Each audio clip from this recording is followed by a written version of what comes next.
അത് ഇതിലും കൂടുതൽ ആ ഒരു ജ്വല്ലറിക്ക് ഇനി ഒരു പരസ്യം കിട്ടാനില്ല. അതായത് മോഹൻലാൽ ഇവരെ കൊതിച്ചു പോകും അതൊന്ന് അണിയാൻ.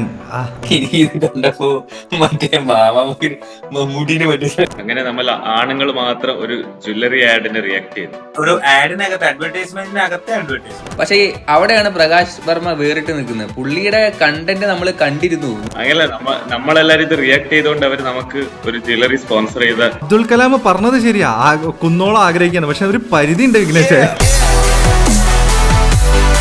നമ്മൾ റിയാക്ട് ചെയ്യാൻ പോകുന്നത് ഒരു സെൻസേഷണൽ ആവാൻ പോകുന്ന ഒരു അഡ്വർടൈസ്മെന്റ് ആണ്. ഒരു ആക്ടറുടെ പീക്ക് ഡെഡിക്കേഷൻ, ഒരു ക്രിയേറ്ററുടെ പീക്ക് ക്രിയേറ്റിവിറ്റി. ഇത്രയും ഞാൻ പറയുന്നുള്ളൂ. ഇനി നമുക്ക് കാണാം. ഹലോ ചേട്ടാ. അതെ അതെ അതെ, നമ്മൾ നേരെ സ്ട്രെയിറ്റ് ആയിട്ട് തന്നെ ഒരു ഫാഷൻ ഫോട്ടോഗ്രാഫി സ്റ്റൈലിലായിരിക്കും ഇത് ഷൂട്ട് ചെയ്യുക മൊത്തത്തിൽ. അത് കഴിഞ്ഞ് നമ്മൾ ഫുൾ ബാക്ക്. ചേട്ടാ ഇതാണ് Shivani. She is actually doing the lead role. ചേട്ടാ ഒരു minute.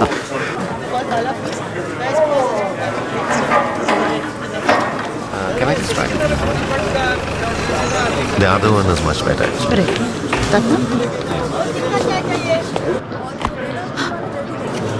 Where's the necklace? What? The necklace. It was right there. Jewelry is missing. What? Jewelry കാണാനില്ല കേട്ടോ. ഷോപ്പിലുള്ള jewelry കാണാനില്ല sir. What? The main jewelry is missing. We've informed the police. So please don't step out of the studio. Kindly cooperate. ഞാനെന്നെ അറിയിക്കണ്ടേ? തീർച്ചയായും.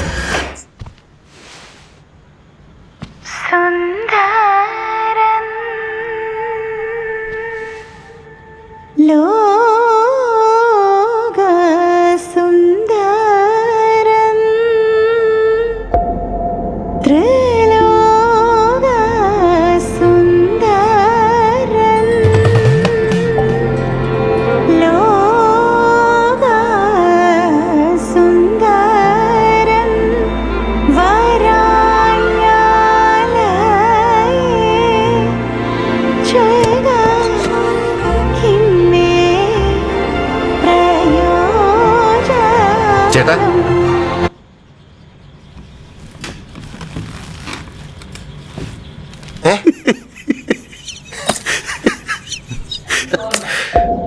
ആരും കൊതിച്ചു പോകും. വിൻസ്മേറ. എൻ്റെ മോനെ, ഇത് ഇന്ന് ഞാൻ പറയട്ടെ, ഇന്ന് നമ്മുടെ ഇന്ത്യൻ സിനിമയിൽ ഇത് ചെയ്യാൻ മൂപ്പര് മാത്രമേ തയ്യാറാവുള്ളൂ. ആ ഒരു ഗട്ട്സ് വേറെ ആരും ചെയ്യുന്ന എനിക്ക് തോന്നുന്നില്ല. വേണമെങ്കിൽ ദിലീപേട്ടൻ ചെയ്യും, പക്ഷെ ഇത്രയും സൂപ്പർ സ്റ്റാർഡത്തിൽ നിൽക്കുന്ന ഒരാൾ ചെയ്യാന്ന് പറഞ്ഞു കഴിഞ്ഞാൽ ചിന്തിക്കാൻ പറ്റൂല. ഗട്ട്സ് മാത്രമല്ല, ഇത്ര പെർഫെക്ഷൻ ആയിട്ടും ചെയ്യാൻ പറ്റില്ല. കറക്റ്റ്. എന്ത് ഭംഗിയാണ് ആ കാണാൻ. നമുക്ക് ഒരിക്കലും ഒരു വൾഗറല്ല, നമുക്കൊന്ന് അയ്യേന്ന് പറയുന്ന പോലെയല്ല. എന്ത് ഓമനത്വത്തിൽ, എന്തൊരു സ്ത്രൈണഭാവം വളരെ ഉൾക്കൊണ്ട് ചെയ്തിട്ട്, അതും രണ്ടും നമുക്ക് തോന്നും. ആ സ്ത്രൈണഭാവം, ആ ഒരു സൗണ്ട് റൈസർ വന്ന് അത് കട്ടാകുന്ന സമയത്ത് ബാക്ക് ടു മോഹൻലാൽ. കൊള്ളാം, നന്നായിട്ടുണ്ട്. ഈ രൺവീർ സിംഗ് ഒക്കെ വിചാരിച്ചു ഇപ്പൊ എന്താ വരിക. അയ്യോ, ഓവറാക്കിയാണ്. കറക്റ്റ്. ഇപ്പോഴും പറയും മൂപ്പര് ചെയ്യുന്ന എന്തിനും ഒരു പ്രത്യേക താളാന്ന്. ആ കയ്യിൻ്റെ മൂവ്മെൻ്റ് ആയാലും ശരി, ഒക്കെ ഒരു റിതമിക് ആയിട്ടാണ് പുള്ളി ചെയ്യുക. ഭയങ്കരല്ലേ. നമ്മളൊന്നും ആരും അല്ല ഇദ്ദേഹത്തിൻ്റെ പെർഫോമൻസിനെ കുറിച്ച് പറയാം, പക്ഷേ ഞാൻ പറയുന്നത് എന്ത് ഭംഗിയല്ലേ കണ്ടിരിക്കാൻ. വേറെ ആര് ചെയ്താലും ഇതിന് ഡബിൾ അഭിപ്രായം വന്നേനെ. അയ്യേ ഇതെന്താ ഇങ്ങനെയെന്നൊക്കെ പറയട്ടെ. ഇത് ഇപ്പൊ ഒരു ആക്ടറുടെ ഒരു മെയിൻ ആയിട്ടുള്ള ഏറ്റവും വലിയ ക്വാളിറ്റി എന്ന് പറയുന്നത് വൾനറബിലിറ്റി എന്നുള്ളതാണ്. അത് നമ്മള് ഇതുമായിട്ട് ബന്ധപ്പെട്ട് പോകുമ്പോഴാണ് മനസ്സിലാവും. അത് ആ ഒരു ഫാക്ടർ ഉണ്ടെങ്കിൽ മാത്രമേ നമുക്ക് എന്തിനോട് അഡാപ്റ്റ് ചെയ്തിട്ട് എന്ത് ചെയ്യാൻ പറ്റുള്ളൂ. ഒരു ക്യാരക്ടർ ഡിമാൻഡ് ചെയ്യുന്ന കാര്യങ്ങൾ ചെയ്യാന്നുണ്ടെങ്കിൽ നമ്മൾ അതിനെ മടിയോട് കൂടിയിട്ടുള്ള സമീപനത്തിലാണെങ്കിൽ അയാൾക്കൊരു ഗ്രേറ്റ് ആക്ടറായിട്ട് മാറാൻ കഴിയില്ല. അപ്പൊ ലാലേട്ടൻ അത് പണ്ടേ എപ്പോഴും തെളിയിച്ചിട്ടുള്ളതാണ്. ലാലേട്ടനെ സംബന്ധിച്ച് ഇത് പ്രത്യേകിച്ച് ഒന്നും അല്ലല്ലോ. ഇത് ഭയങ്കര ഈസി അല്ലേ. ഇപ്പൊ നമ്മളിപ്പോ തന്മാത്രയിലെ ഒരു ന്യൂഡായിട്ട് അഭിനയിക്കേണ്ട സീൻ എന്ന് പറഞ്ഞു കഴിഞ്ഞാല് അത് ചെയ്യാനുള്ളത് ഒരു ആക്ടർ അതിന് തയ്യാറാവണം എന്നുള്ള രീതിയിലാണ് നമ്മൾ എന്തിനും പ്രിപ്പയർ ആയിട്ടാണല്ലോ ചെയ്യുന്നത്. പിന്നെ മാത്രമല്ല ലാലേട്ടൻ ഇത് വളരെ അനായാസം ആ സ്വയംഭാവം ചെയ്യാൻ കഴിയുന്നുള്ളത് മുമ്പേ തെളിയിച്ചിട്ടുള്ളതാണ്. അപ്പൊ അത് നമ്മൾ ഈ പരസ്യത്തിന്റെ ഒരു മേഖലയിൽ അത് കണ്ടിട്ടില്ല എന്നുള്ളതാണ് അതിന്റെ ഏറ്റവും വലിയ രസം. ഇതിലൊരു ഞെട്ടും, അതായത് ഭയങ്കര പരസ്യമായി മാറുന്നത് ഉറപ്പാണ്. അത് ഇതിലും കൂടുതൽ ആ ഒരു ജ്വല്ലറിക്ക് ഇനി ഒരു പരസ്യം കിട്ടാനില്ല. അതായത് മോഹൻലാൽ ഇവരെ കൊതിച്ചു പോകും അതൊന്ന് അണിയാൻ. ദെൻ ഈ പൊതുവേ നമ്മൾ എപ്പോഴും കണ്ടിട്ടുള്ള ഒരു സ്റ്റീരിയോടൈപ്പിക് സംഭവം എങ്ങനെയാന്ന് വെച്ചാൽ ഈ ജ്വല്ലറിയുടെ, അതായത് ലേഡീസ് ആണല്ലോ മെയിൻലി ജ്വല്ലറി ഐറ്റംസ് വെയർ ചെയ്യുന്നത്. അപ്പൊ അധികവും അങ്ങനത്തെ മോഡൽസും ആക്ട്രസുകളും അവരുടെ ആ ഒരു ശരീര ഭംഗി, കളർ അല്ലെങ്കിൽ അങ്ങനത്തെ ഒക്കെ ഒരു സെൻസിലാണ് എപ്പോഴും ഈ പരസ്യം തന്നെ വർക്ക്ഔട്ട് ആകാറുള്ളത് പണ്ട് തൊട്ടേ. നമ്മളെപ്പോഴും കാണുന്നത് ഇപ്പോ മലയാളത്തിൽ കാണുകയാണെങ്കിൽ ഇപ്പൊ ജോയി ആലുക്കാസോ മലബാർ കൂടെ തുടങ്ങി എന്ത് ജ്വല്ലറിയുടെ ഫീമെയിൽ മോഡൽസ് ആണുള്ളതാണ്. ഇത് ഈ കോൺസെപ്റ്റ് തന്നെ ഐ തിങ്ക് പ്രകാശ് വർമ്മ എന്നുള്ള വ്യക്തിയോട് വന്നുകൊണ്ടായിരിക്കാം. അതാ ഞാൻ പറഞ്ഞത്, ഒരു ക്രിയേറ്ററുടെ പീക്ക് ക്രിയേറ്റിവിറ്റിയും ഒരു ആക്ടറുടെ പീക്ക് ഡെഡിക്കേഷനും കൂടി ഒരുമിച്ചൊരു വെറും 1 മിനിറ്റ് 49 സെക്കൻഡ് ഉള്ള ഒരു പ്രൊഡക്റ്റ്. അത് ഒരുമിച്ച് രണ്ടുപേരും ഇപ്പോ തുടരും എന്നുള്ള പടത്തില് ഒരുമിച്ച് വന്നപ്പോ ഉള്ള ഒരു ഇമ്പാക്ട് ഉണ്ട്. അത് രണ്ടും പെർഫോമർ ആയിരുന്നല്ലോ. രണ്ടും പെർഫോമർ ആയിരുന്നു. പ്രകാശ് വർമ്മ എന്നുള്ള വ്യക്തി അദ്ദേഹത്തിന്റെ ആ ഒരു ഫീൽഡില് അങ്ങനെ അതിന്റെ എക്സ്ട്രീം എത്തിയ ആളാണ്. ഞാനത് നമുക്കൊന്ന് കമന്റ് ചെയ്യാൻ പ്രത്യേകിച്ച് ഒന്നും ഇല്ലാന്ന് തോന്നുന്നു. നമുക്കത് കണ്ട് ആസ്വദിച്ച് അതിനെ കുറിച്ച് എന്തെങ്കിലും രണ്ടു വാക്ക് സംസാരിക്കാനുള്ള ഔപചാരികത ഇതിനകത്ത് നടക്കുന്നുള്ളൂ. അത് ഭയങ്കര സംഭവം തന്നെയാണ്. അത് പിന്നെ വേറെ ഈ സ്റ്റാർഡം എന്നുള്ള സംഭവം ഉണ്ടാകുമ്പോ ഒരു ടൈമിലൊന്നും ആരും മെയിൻ സ്ട്രീം ആക്ടേഴ്സ് അതിലേക്കൊന്നും വരാൻ തയ്യാറാവാത്തൊരു ഇതുണ്ടായിരിക്കാം. ലാലേട്ടനെ സംബന്ധിച്ച് പിന്നെ അതൊന്നും ഒരു മാറ്ററേ അല്ലല്ലോ. ഏതോ ഒരു മൂപ്പര് ഭയങ്കര സൂപ്പർ സ്റ്റാർ ആയി നിൽക്കുന്ന സമയത്തല്ലേ മറ്റേ ദൂരദർശനിലെ ഒരു ടെലിഫിലിം വന്നത്. അബൂബക്കർ എന്ന് പറഞ്ഞൊരു മൂപ്പര് ഒരു കഥാപാത്രത്തെ അവതരിപ്പിച്ച ഒരു ഗെയിഷ് ആയിട്ടുള്ള ഒരു കഥാപാത്രം. അപ്പം മൂപ്പരെ സംബന്ധിച്ചിടത്തോളം ഇത് അങ്ങനെ ഒരു സംഭവമേ ഇല്ല. ഒരു ആക്ടർ ഒരു പെർഫോം ചെയ്യാന്നുള്ളതിൻ്റെ അപ്പുറത്തേക്ക് മൂപ്പര് ചിന്തിക്കുന്നില്ല. എങ്ങനെ ഞാനൊരു സൂപ്പർ സ്റ്റാർ ആണ്, ഇന്നത് ചെയ്യണം. അത് ഭയങ്കര ഒരു ക്വാളിറ്റിയാണ്.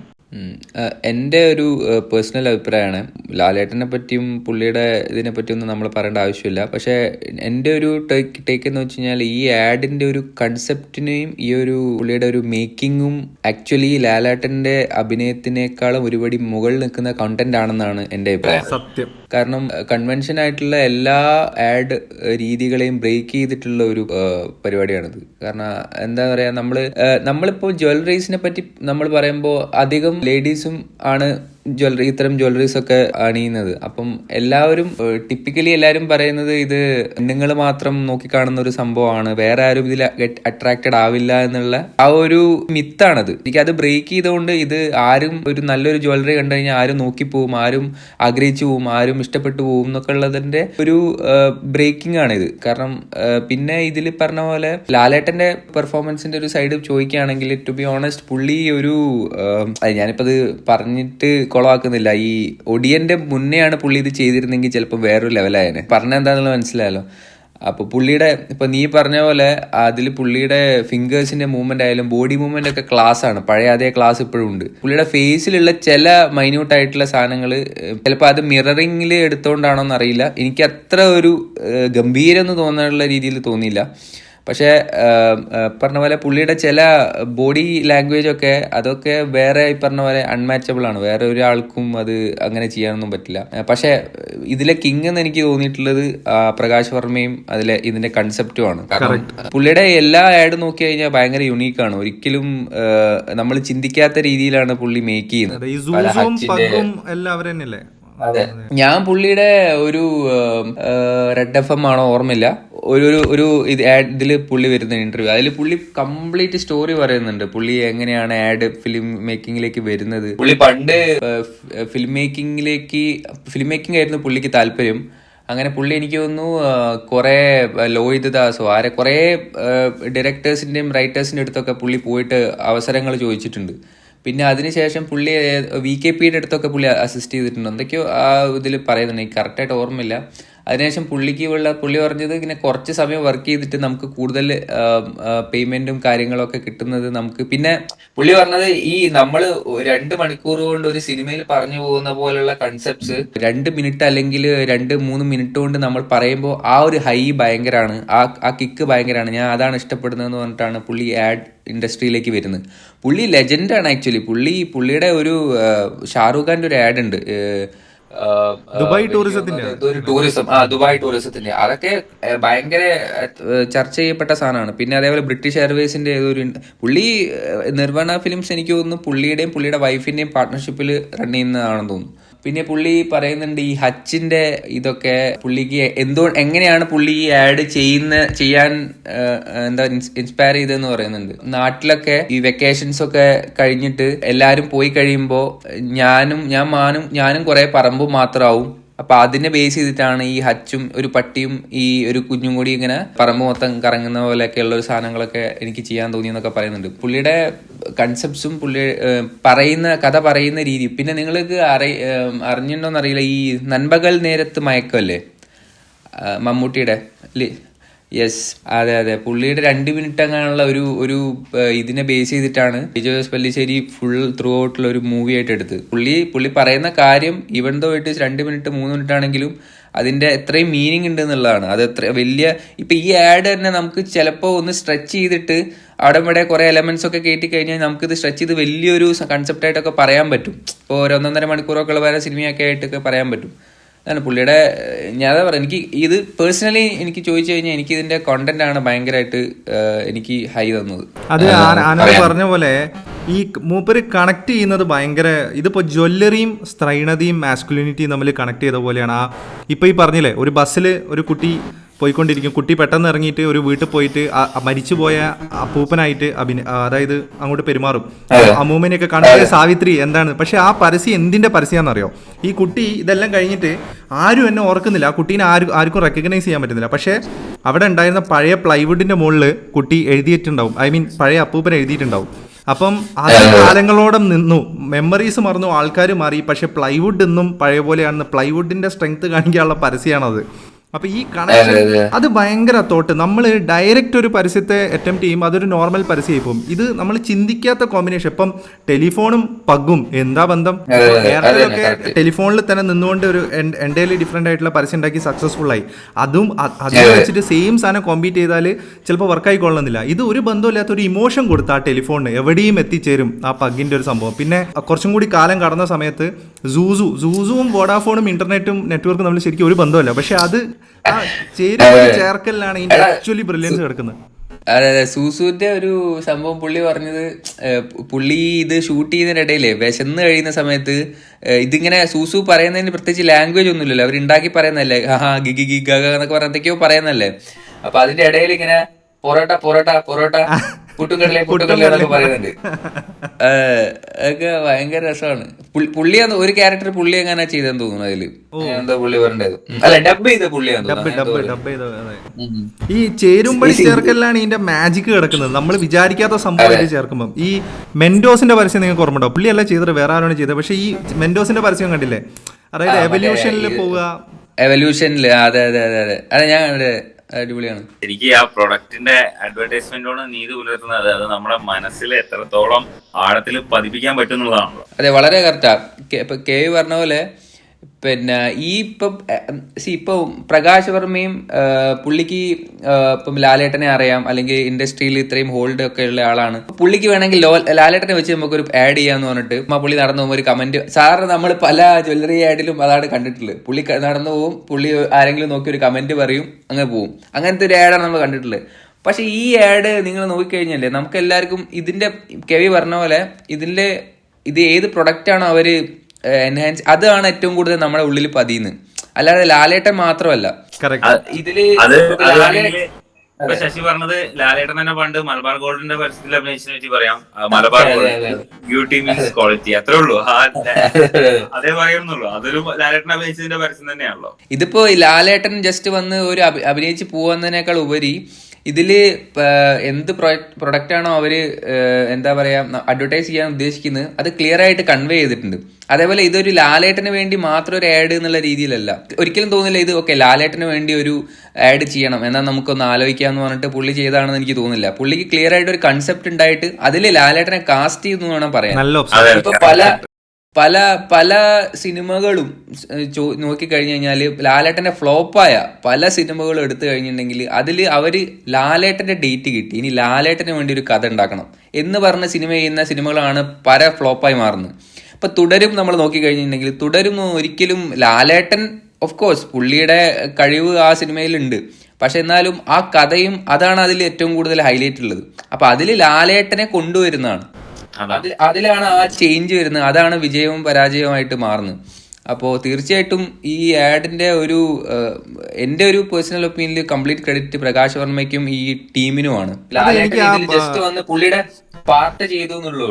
ആ സെന്റൻസ് എനിക്ക് ഭയങ്കരമായിട്ട് ഇഷ്ടപ്പെട്ടു. അതായത് ലാലേട്ടന് വേണ്ടി ചെയ്യാതെ ലാലേട്ടനെ കൊണ്ടുവന്ന് ചെയ്യിപ്പിക്കുക എന്നുള്ള ആ ഒരു സത്യം ഉണ്ട് അതില്. അതെ എന്നാല് മാത്രമേ പിന്നെ എന്താ പറയാ നല്ല ക്വാളിറ്റി കണ്ടന്റ്സ് ഉണ്ടാവൂടാ. അല്ലാതെ ചുമ്മാ നമ്മളൊരു ആക്ടറുടെ പുറകെ മാത്രം പോയിട്ട് അവരുടെ അടുത്തുനിന്ന് ഒരു ഡേറ്റ് കിട്ടി അല്ലെങ്കിൽ അവരുടെ അടുത്തുനിന്ന് ഒരു 10 മിനിറ്റ് സാധനം ചെയ്യുക, അതല്ലല്ലോ നമ്മള് പ്രതീക്ഷിക്കുന്നത്. ഇങ്ങനെ ഇതിപ്പം ക്രിയേറ്ററിന്റെ ഒരു സൈഡ് നമ്മൾ സംസാരിച്ചു, ഒരു ആക്ടറിന്റെ സൈഡ് വെച്ച് നോക്കുന്ന സമയത്ത് ഇങ്ങനെ മുമ്പ് വല്ല എക്സാമ്പിൾസ് ഉണ്ടായിട്ടുണ്ടോ വിഘ്നേഷ? ഇങ്ങനെ ആക്ടർ ഒരു മാസ്കുലിനിറ്റിയിൽ നിന്ന് മാറിക്കൊണ്ട് പക്ഷേ എന്നാൽ ചെയ്യുന്ന ഫെമിനൈൻ ആ ഒരു എനർജിയെ കറക്റ്റ് പോർട്രേ ചെയ്തിട്ടുള്ള ഏതെങ്കിലും എക്സാമ്പിൾസോ അങ്ങനെ എന്തെങ്കിലും മുമ്പ് ഉണ്ടായിട്ടുണ്ടായിരുന്നു? ഫിലിമില് അങ്ങനെ ഒരു എക്സാമ്പിൾ പറയാം. മോസ്റ്റ് മാസ്കുലിൻ ആയിട്ട് കാണുന്ന ഒരു ആക്ടറാണ് പണ്ടത്തെ അർണോൾഡ് ഷ്വാർസനെഗർ. അർണോൾഡ് ഒരു സിനിമ ചെയ്തിട്ടുണ്ട്, ജൂനിയർ എന്ന് പറഞ്ഞിട്ട്. 1990s എപ്പോഴത്തെ ഒരു സിനിമ ജൂനിയർ. അവൻ ഒരു സയന്റിസ്റ്റ് ക്യാരക്ടർ പ്ലേ ചെയ്യുന്നത്, പറഞ്ഞ ഒരു ഫെർട്ടിലിറ്റി ഡ്രഗ് ഇൻവെന്റ് ചെയ്തിട്ട്. അപ്പൊ അതില് അവൻ അത് എക്സ്പെരിമെന്റ് ചെയ്യുന്ന on himself. Imagine Arnold, body ബിൽഡിംഗിന്റെ ലെജൻഡ്, ഗെറ്റിംഗ് പ്രഗ്നന്റ്. ശരിയാ, ഇത് ഞാൻ എവിടെയോ കണ്ടിട്ടുണ്ട്. ശരിയാ ഉണ്ട്. ഇത് എവിടെയോ ഞാൻ കണ്ടതുപോലെ ഒരു ഓർമ്മയുണ്ട്. ശരിയാ. അതിൽ പിന്നെ ഓൻ പ്രഗ്നന്റ് ആയിട്ട് എൻറ്റയർ ആർക്ക് കാണിക്കുന്നുണ്ട്. പറഞ്ഞ ഒരു ഫീമെയിൽ പ്രഗ്നന്റ് ആയി കഴിഞ്ഞിട്ട് അവരുടെ ലൈഫ് സ്റ്റൈൽ ഉണ്ടാവില്ലേ, എന്താ അതിന്റെ ഡിപ്രഷൻ, അതിന്റെ എക്സൈറ്റ്മെന്റ്, അതിന്റെ മൂഡ് സ്വിങ്സ്, അതെല്ലാം അർണോൾഡ് കാണിക്കുന്നുണ്ട് ആ ഫിലിമില് ആസ് ദാറ്റ് ക്യാരക്ടർ. സോ അതിനെക്കാട്ട് ബെസ്റ്റ് എക്സാമ്പിൾ വേറെ ഒന്നും പറയാനില്ല. പറഞ്ഞ പോലെ ഈ ആഡ് ചെയ്ത ഒരു ബെസ്റ്റ് സംഭവം എന്താ അറിയോ, ടാർഗറ്റ് ഓഡിയൻസ് ഒരു എക്സ്പോണൻഷ്യൽ ആയിട്ട് ഇൻക്രീസ് ചെയ്തു. യൂഷ്വലി ജ്വല്ലറി ഫിലിംസ് ഇത് ആഡ് ടാർഗറ്റ് ഓഡിയൻസ് വുമൻ മാത്രമാണ്. ഇപ്പൊ എൻറ്റയർ ഫാമിലി, ഇതിലൊരു എൻറ്റയർ ഫാമിലിനെ കൊണ്ടുവന്നു. പറഞ്ഞാൽ ഇപ്പൊ കാണുന്നവർക്ക് എല്ലാവർക്കും ഇപ്പൊ ഹസ്ബൻഡിനും അത് കണ്ടിട്ട് ഒരു ഇൻട്രസ്റ്റ് തോന്നും, ഇത് വാങ്ങിച്ചു കൊടുക്കാന്ന് പറഞ്ഞിട്ട്.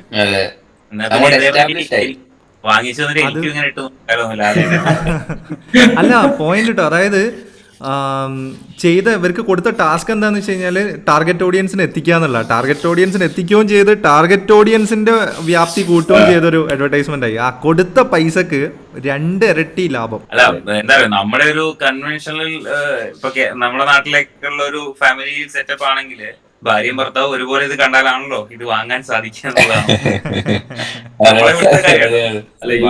പരമ്പരാഗത സ്ത്രീകൾ കൈവരിച്ചെടുത്ത് ഈ പ്രശ്നമില്ല.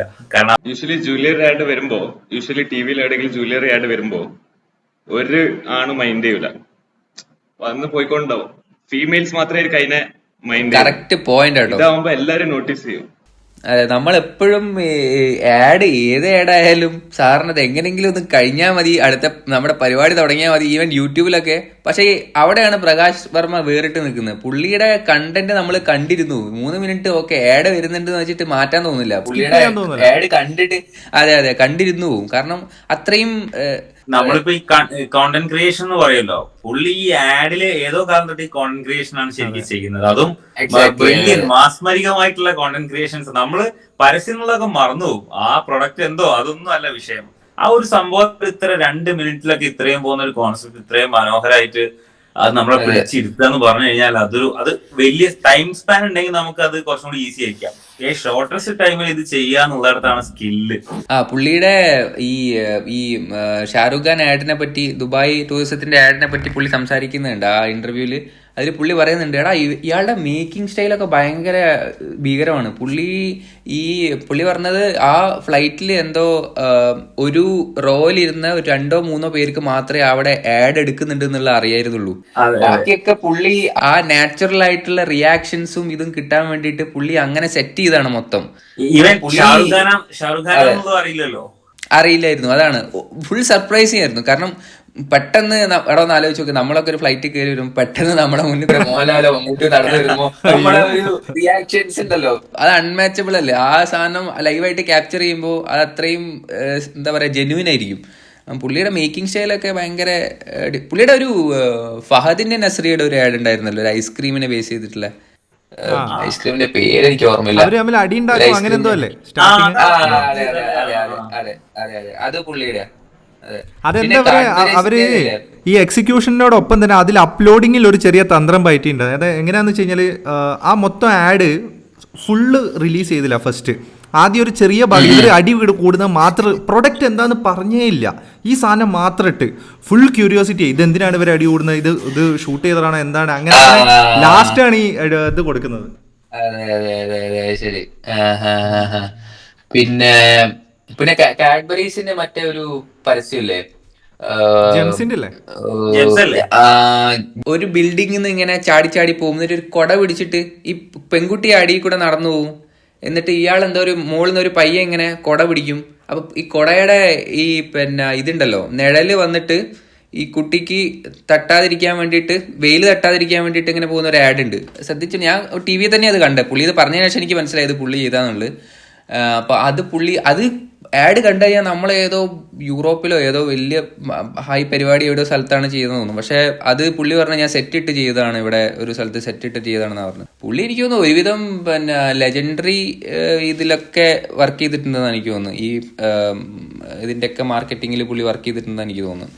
എനിക്കും ഈ ആഡിൽ എനിക്ക് ഏറ്റവും ഫേവറേറ്റ് ആയിട്ട് ലാലേട്ടന്റെ പോർഷൻ തോന്നിയത് പുള്ളി ആ ബോഡി ലാംഗ്വേജ് കൊണ്ട് ചെയ്യുന്ന ആ ഒരു കാണിക്കുന്നില്ലേ, കമലദളം എനിക്ക് ഓർമ്മ വന്നു ഈ സെക്ഷൻ കമലദളം, ആ ഒരു ഡാൻസിന്റെ ഒക്കെ സ്റ്റെപ്സ് പോലെയൊക്കെ തോന്നിയതില്ലേ, അതാണ് എനിക്ക് ഏറ്റവും ക്യാച്ചി ആയിട്ട് എനിക്ക് പേഴ്സണലി ഈ ആഡിൽ തോന്നിയത്. പുള്ളി ചെയ്ത് എന്ത് ഈസി ആയിട്ടാ ചെയ്യുന്നത്.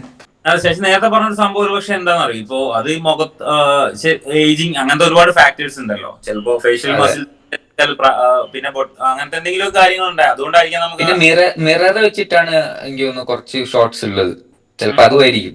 ഈവൻ നമ്മൾ തന്നെ നമ്മളെ മിററിലെ ഫോട്ടോ എടുത്ത് നമ്മൾ നോക്കിക്കഴിഞ്ഞാൽ ചിലപ്പോ നമുക്ക് തന്നെ തോന്നുന്നു ഈ ഏതടാ. പിന്നെ നേരത്തെ ആനന്ദ് പറഞ്ഞതിൽ ഒരു പോയിന്റ് ആഡ് ചെയ്യാനാണെങ്കിൽ ഈ മറ്റേ ഗോൾഡിൻ്റെ പരസ്യങ്ങളൊക്കെ അല്ലേ, മെയിനായിട്ട് കുറച്ച് ടെംപ്ലേറ്റുകൾ ഉണ്ടാവും. ഒന്ന് പാരമ്പര്യമായിട്ട് അമ്മമ്മയോ അങ്ങനെ ആരെങ്കിലും ഒരാൾ ഒരു പഴയ ആപാടപ്പെട്ടി എന്താ ഇതിന് പറയാ, ആഭരണപ്പെട്ടി അതില് ഇങ്ങനെ തുറന്നിട്ട് പഴയ ആന്റീക്ക് ആയിട്ടുള്ള ആഭരണം കാണിച്ചു കൊടുക്കും. എന്നിട്ട് അങ്ങനെ ഒരു സീക്വൻസ്, അല്ലെങ്കിൽ എന്തെങ്കിലും ഇങ്ങനെ ഒരു ചെറിയ കുട്ടി ഒരു ഡിസൈൻ വരയ്ക്കുന്നുണ്ടാവും, ആ ഡിസൈൻ അവളുടെ കല്യാണത്തിന് അച്ഛൻ തന്നെ ഗിഫ്റ്റ് കൊടുക്കുന്നുണ്ടാവും. അങ്ങനത്തെ നമ്മൾ കണ്ട ഒരു വെറും വീട്.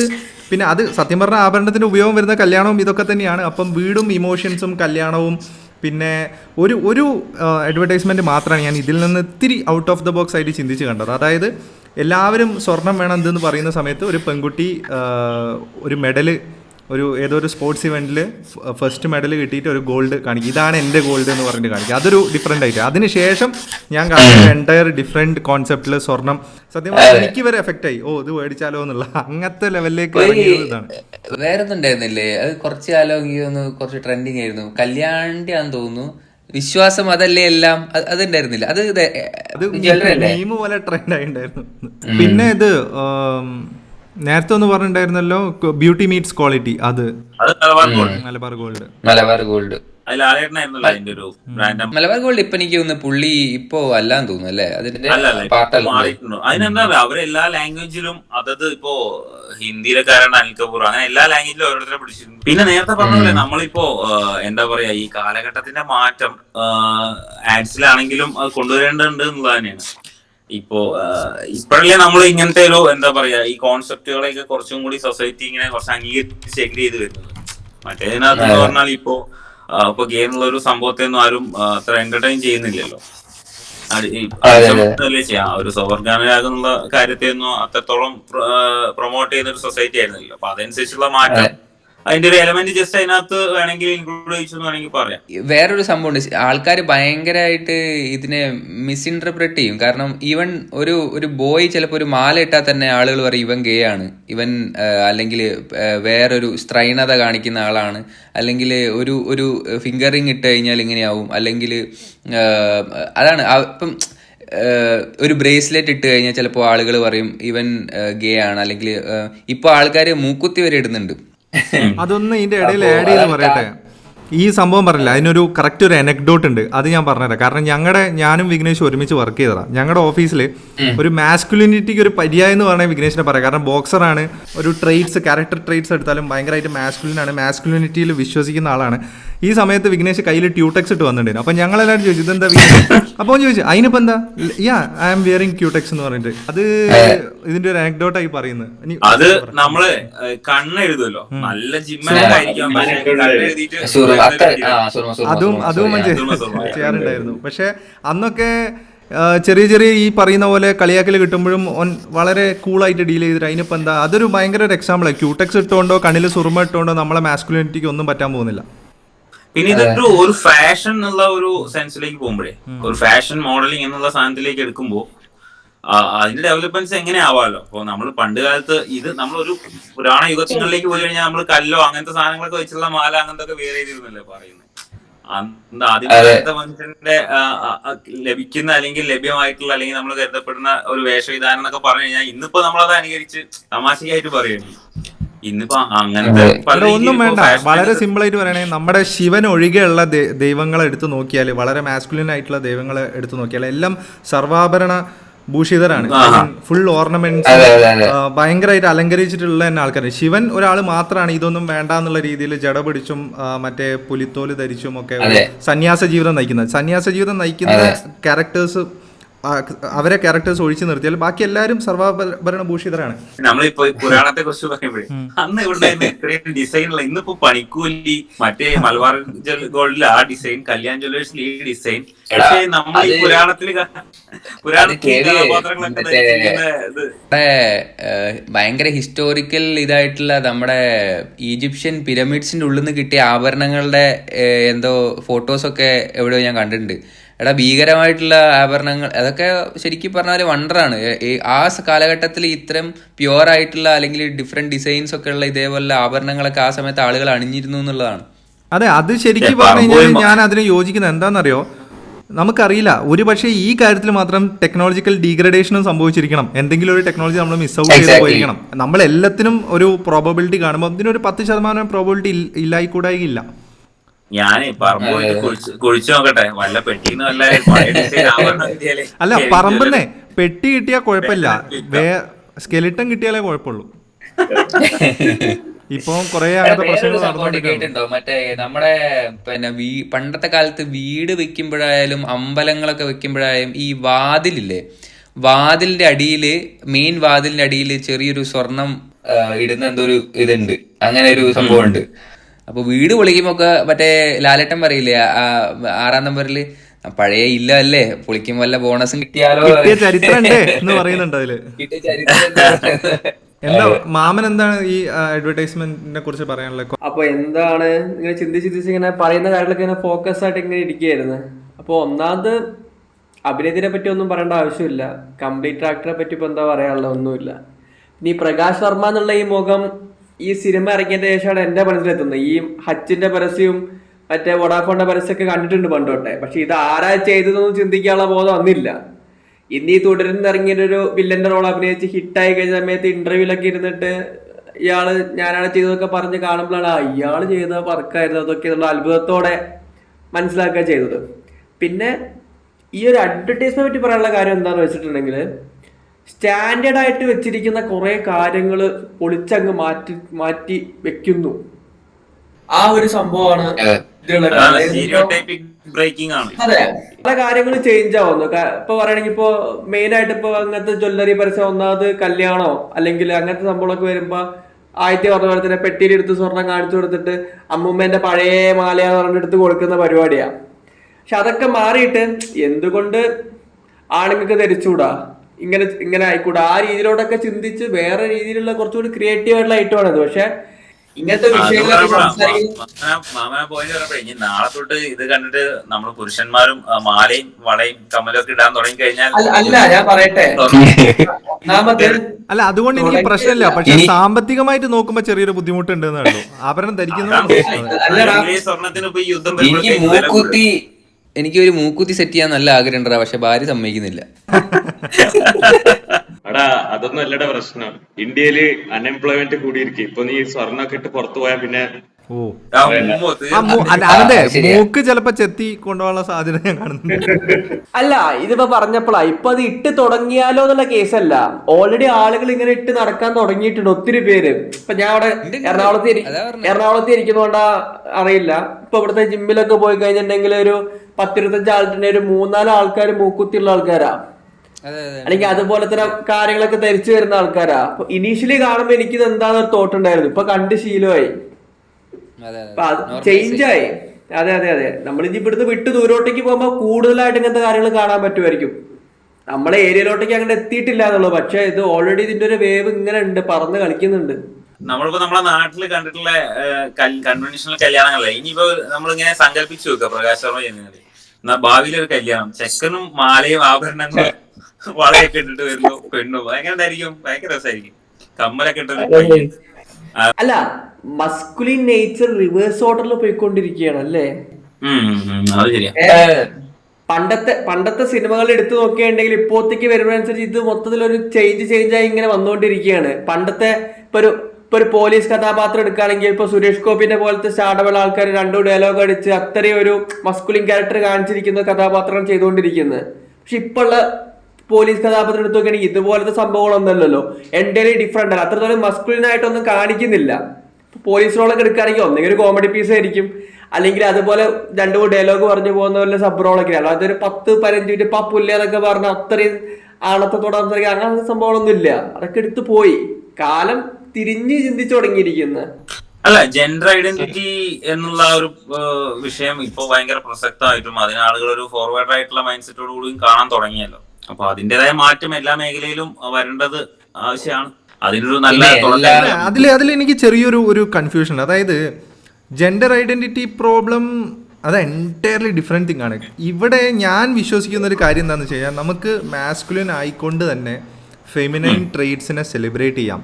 എന്താ പറയുക, ഇപ്പോൾ ഈ ആഭരണം ധരിക്കുന്ന അതൊരു ട്രെയ്റ്റ് ആയിട്ട് കാണാൻ, അങ്ങനെ പല ട്രെയ്റ്റുകളെയും ഈ പല ഫെമിനൈൻ ട്രെയ്റ്റുകളെയും, മാതൃസ്നേഹം, പിന്നെ എന്തിനോടുള്ള ഇമോഷണലായിട്ടുള്ള സമീപനം, ഇതൊക്കെ ചിലപ്പോൾ നമ്മൾ പറയില്ലേ ഈ ഒരാണല്ലേ, ഈ ആണോ ഇങ്ങനെ കരയുന്ന, അല്ലെങ്കിൽ ഈ ഇങ്ങനെയാണോ സങ്കടപ്പെടുന്നത്, ഇതെല്ലാം ആക്ച്വലി ജെൻഡർ ഐഡൻറ്റിറ്റി ആയിട്ട് ബന്ധമല്ലേ. ഇത് ഒരു മാസ്കുലിൻ ആയിക്കൊണ്ട് തന്നെ, മാസ്കുലിനിറ്റിയിൽ അഭിമാനം ഉൾക്കൊണ്ട് തന്നെ എനിക്ക് ഫെമിനൈൻ ട്രെയ്റ്റ്സിനെ സെലിബ്രേറ്റ് ചെയ്യാം, അറിയാം, എക്സ്പ്ലോർ ചെയ്യാം. പക്ഷേ gender identity it's completely different thing. അവിടെ വരുമ്പോൾ നല്ല ജെൻഡർ ഐഡൻറ്റിറ്റി ഉണ്ട്, പക്ഷേ ഇപ്പോൾ വരുന്ന സൂഡോ ജെൻഡർ ഐഡൻറ്റിറ്റി പ്രോബ്ലംസിൻ്റെ ഒരു കോൺട്രഡിക്ഷൻ എന്താണെന്ന് വെച്ച് കഴിഞ്ഞാൽ, ഞാൻ മാസ്കുലിൻ ആണ് അല്ലെങ്കിൽ എനിക്ക് മാസ്കുലിൻ ട്രെയ്റ്റ്സിനെ ഇഷ്ടപ്പെടുന്നു എന്ന് പറഞ്ഞു കഴിഞ്ഞാൽ അതൊരു ടോക്സിക് ഒരു ടോക്കായിട്ട് കാണുന്നൊരു സിറ്റുവേഷൻ ഉണ്ട്. അത് ഞാൻ എൻറ്റയർലി ഡിസോൺ ചെയ്യുന്നു. ഞാൻ അതിനെക്കുറിച്ചിട്ട് എനിക്ക് ഒരു എന്താ പറയുക, എനിക്ക് അതിനെ റിലേറ്റ് ചെയ്യാൻ പറ്റില്ല. ഞാനത് തെറ്റാന്ന് പറയുന്നില്ല, മേ ബി എൻ്റെ പെർസ്പെക്റ്റീവും അവരുടെ പെർസ്പെക്റ്റീവും തമ്മിൽ മാച്ച് ആവാത്തതുകൊണ്ടായിരിക്കും, അല്ലെങ്കിൽ ഞാൻ ഇനിയും പഠിക്കാനുള്ളത് കൊണ്ടായിരിക്കും, ഇനിയും ലൈഫ് എക്സ്പീരിയൻസ് വരാനുള്ളത് കൊണ്ടായിരിക്കും. പക്ഷേ ആസ് ഓഫ് നൗ ആ ഒരു ഇപ്പോൾ പറഞ്ഞില്ലേ number of 7 to 10 gender identities ഉണ്ട്, അങ്ങനത്തെ ഓരോ സംഭവങ്ങൾ, അതിനെനിക്കിപ്പോഴും I'm still in my learning stage. So അതിനെനിക്ക് ആക്ച്വലി കമൻസ് ഇല്ല. പക്ഷേ ഇതിനെ ഞാൻ സപ്പോർട്ട് ചെയ്യുന്നു. കാരണം എന്താണെന്ന് വെച്ച് കഴിഞ്ഞാൽ ഇതില്ലെങ്കിൽ നമ്മളെല്ലാം എന്താ പറയുക, ഇങ്ങനെ നമ്മൾ ഇപ്പം മാസ്കുലിൻ ആയിട്ടുള്ളവർ ഫെമിനൈൻ ട്രെയ്റ്റ്സിനെ എക്സ്പ്ലോർ ചെയ്യുക, അല്ലെങ്കിൽ അതിനെ സെലിബ്രേറ്റ് ചെയ്യുക, ഫെമിനൈൻ ആയിട്ടുള്ളവർക്ക് മാസ്കുലിൻ ട്രെയ്റ്റ്സിനെ, ഫോർ എക്സാമ്പിൾ പണ്ടൊക്കെ പെൺകുട്ടികൾ ജിമ്മിൽ പോകുന്നത് ചിന്തിക്കാൻ പറ്റില്ല, പക്ഷേ എന്തുകൊണ്ട് ജിമ്മിൽ പോയിക്കൂടാ? ഓഫ് കോഴ്സ് ജിമ്മിൽ പോകാം. അതൊരു എന്താ പറയുക, എനിക്കും കുറച്ച് ബിൽട്ട് ആവണം, ഫിറ്റ്നസ്സിനേക്കാൾ ഉപരി, fitness is A different thing, കുറച്ച് മസ്കുലറായിട്ട് ബിൽട്ട് ആവണം എന്ന് ആഗ്രഹിച്ച് എത്രയോ പെൺകുട്ടികൾ ഇന്ന് ജിമ്മിൽ പോകുന്നുണ്ട്. അപ്പം ഫെമിനൈൻ ആയിട്ട് കൊണ്ട് തന്നെ മാസ്കുലിൻ ഇപ്പോൾ ഈ ബൾക്ക് ആവുന്നത്, ബിൽട്ടപ്പ് ആവുന്നത്, ഇതെല്ലാം ഒരു മാസ്കുലിൻ ട്രെയ്റ്റ് ആണ് ആയിട്ടാണ് നമ്മൾ കാണുന്നത്. ഈ ഓർണമെൻറ്റ്സ് ഫെമിനൈൻ ട്രെയ്റ്റ് ആയിട്ട് കാണുന്ന പോലെ. അപ്പം ഫെമിനൈൻ ആയിട്ടുള്ളവർക്ക് ഈ മാസ്കുലിൻ ട്രെയ്റ്റ്സിനെ സെലിബ്രേറ്റ് ചെയ്യാം, അതേപോലെ മാസ്കുലിൻ ആയിട്ടുള്ളവർക്ക് ഫെമിനൈൻ ട്രെയ്റ്റ്സിനെ സെലിബ്രേറ്റ് ചെയ്യാം, എക്സ്പ്ലോർ ചെയ്യാം, അറിയാൻ ശ്രമിക്കാം.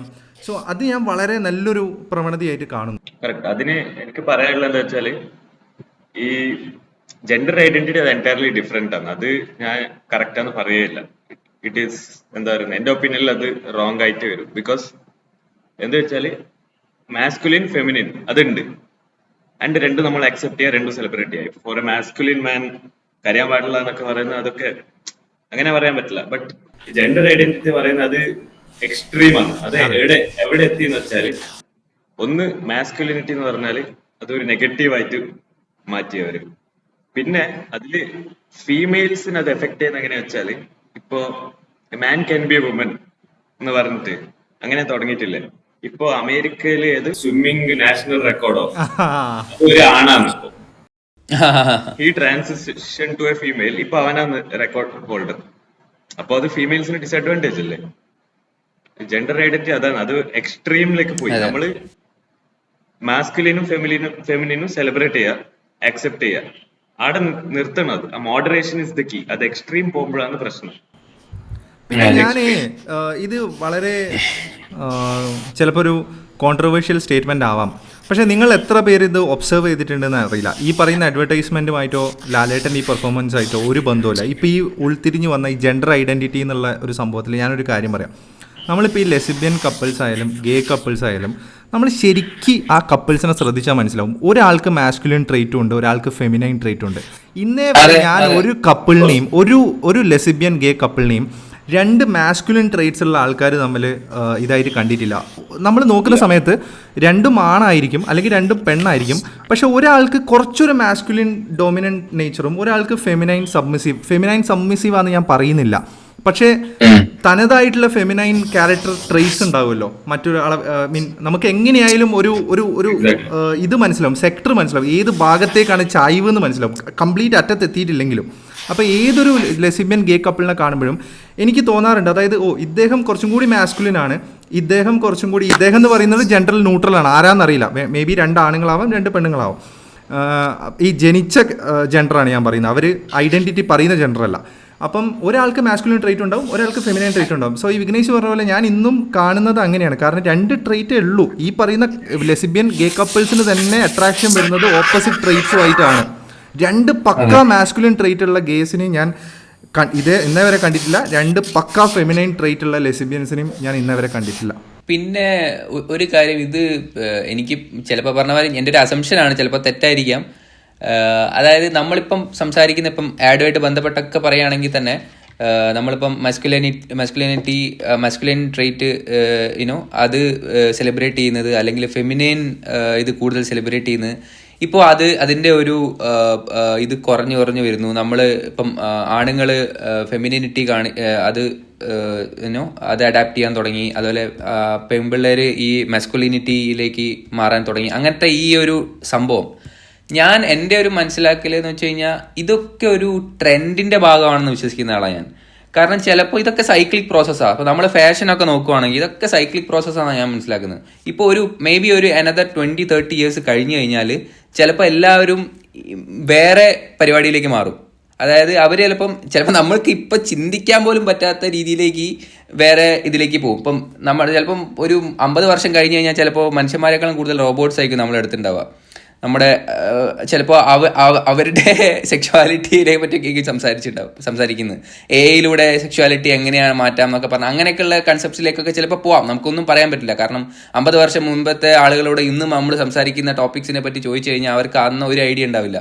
അപ്പോൾ അതേപോലെ നമുക്കിപ്പോൾ ഇരുന്ന് നമ്മൾ സംസാരിക്കുന്ന കാര്യം ചിലപ്പോൾ 50 വർഷം കഴിഞ്ഞാൽ ആ സംഭവമേ ഉണ്ടാവില്ല. ഈ പറഞ്ഞ LGBTQ എന്ന് പറഞ്ഞ സംഭവം ചിലപ്പോൾ ഉണ്ടാവില്ല, നമുക്ക് പറയാൻ പറ്റില്ല.